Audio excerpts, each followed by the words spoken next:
আসসালামু আলাইকুম, ঝটপট রান্না আপনাদেরকে স্বাগত।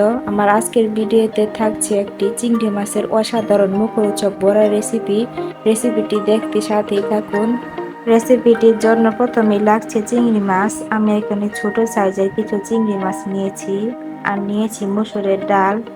মসুরের ডালগুলোকে আমি কিছুক্ষণ ভিজিয়ে রেখেছিলাম।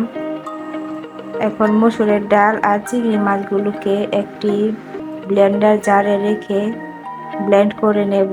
আপনারা চাইলে শিলপাটায় বেটে নিতে পারেন। চিংড়ি মাছ আর মসুরের ডালগুলোকে এবার আমি ব্লেন্ডারে দিয়ে দেব। আমি এগুলোকে বেশি ব্লেন্ড করব না, হালকা আদা বাটা হয়ে গেলে নামিয়ে নেব।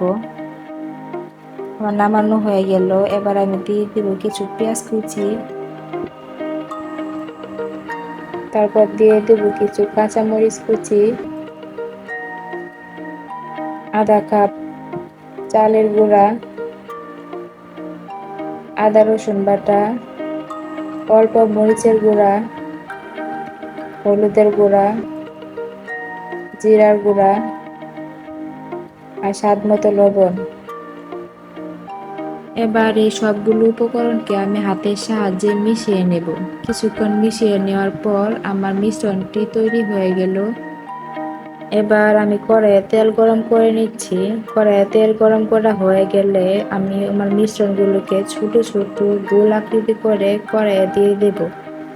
এভাবে একে একে সবগুলো মিশ্রণে আমি কড়াইয়ে দিয়ে দেব।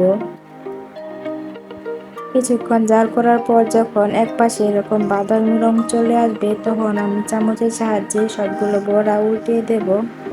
বড়াগুলো অপর পাশেও আমি বাদামি রং করে ভেজে নেব। আমার চিংড়ি মাছের বড়াগুলো মুচমুচে করে ভাজা হয়ে গেল।